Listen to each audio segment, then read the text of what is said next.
Wazana endlebe ngize nendaba allegedly wenganza kwethu uyazi abantu balokhu bebuza ngalento kababa wenkomo ukuthi ufuna ukudemand ukuthi amadokodo lawa 121 ubaba Masimula kathi awaye kubaba uMkhwanazi nethimba lakhe ukuthi ithini into yawo ukucacisa nje ukuthi I even so amanye ama comment la alaba bantu kuthiwa ama clever blacks la bethi ke na ngi analyst efile ngoba angiwazi mhlamba umthetho uma ngabe i-commission izohlala and then why ama docket kumele ele ubaba wenkomo uqinisile ngalento ayikhuluma cha ayikho into akaqiniseki ubaba wenkomo i-commission isungulelwe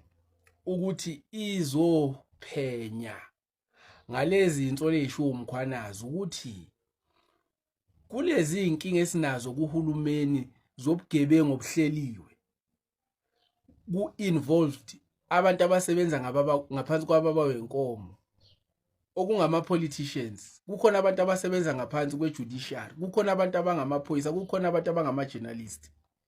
So that is what the commission needs to find out. It has nothing to do ngama political killings. Ama political killings in actual fact are just a part in this. It's not ukuthi ama political killings yiwa hamba phambili kulento. Kumele kubhekwe ubugebengu obuhleliwe obu-involve ama high profile politicians. Yigebengu, amaphoyisa, ama-journalist, i-judiciary. So manje nina senifuna ukuyiminimize lento ibe about 121 dockets, and it's not about that. So I understand ukuthi manithi ngi-analyst efile ninenisho njalo ukuthi nikuthatha bloko because according to my understanding ukuhlakanipha kwenu nokuhlakanipha kwami akufanani or nokwazi kwami akufanani. According to my understanding, if uMadlanga, listen to this and underline it, if uMadlanga feels there is a need for him to subpoena indaba yalawa amadocket ukuthi asondele, then he will do so.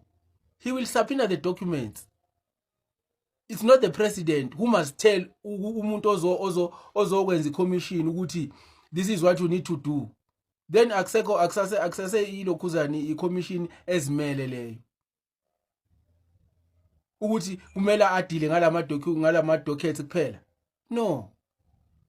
I-commission is about insolo ezakhulunywa uMkhwanazi ngelanga le press briefing. So you cannot then minimize it to indaba yama docket 121. That is very wrong.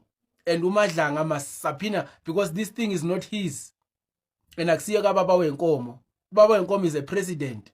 Lento umsebenzi wamaphoyisa. So baba wenkomo uma ngabe ezothi yena ama docket akumelanga ele KZN ngoba azophazamisa ilokhuzana ilokhuza i-commission kanjani, because labantu laba yiba bazophazamiseka ngoba they are investigating amaphoyisa umsebenzi wawo lo. So I don't think ukuthi abantu baya understand lento le yokuthi ubaba wenkomo is overstepping now. Even Ukachala is even worse because he was taken from outside parliament. He is not even part of those people. So kahle yena uya trespasser kulento ukuthi uminister wamaphoyisa njengamanje.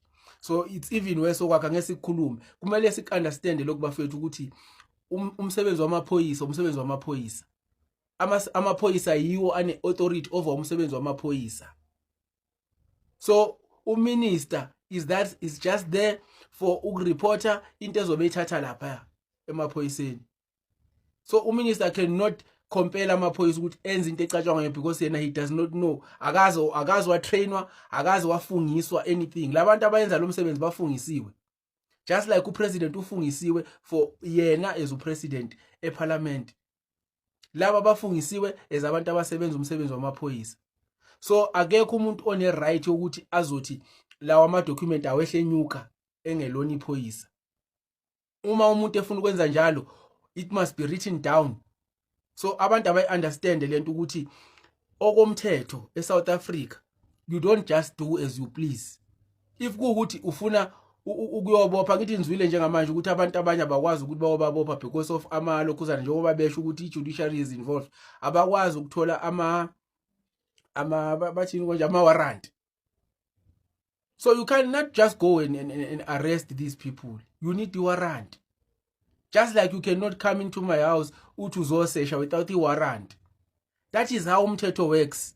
So labantu abacabanga ukuthi ubaba wenkomo is correct just because he's a president ukuthi angathi ama documents bekumele ahlale lapha yana office kaSibiya bazenzela umathanda. It's wrong. Uma ngabe uMadlange wadinga ama documents ngisho ngabe kuthiwe bese office kaSibiya, still he was going to ask for permission ukuthi awalethelwe ama documents akwazi ukwasebenzisa, but that is not the case. Kahle futhi uma ngabe kune need laba baseshayo yibo abantu abazobizwa lapha ya. So asingasukuphambanisa izinto la. Umuntu ongayiqondi lento le, you can do your own research. uMadlanga, he needs to subpoena. Akusindaba ukuthi ubaba wenkomo will just say hey lethana amadoka or Khatshana hey lethana he must subpoena. Umthetho loyo bafethu. Asingasukudukisa abantu ngoba nakho sithi sifunde kakhulu, sazi kakhulu, sazi kangcono. Ngoba abantu abazilutho asiyekeni lonto le.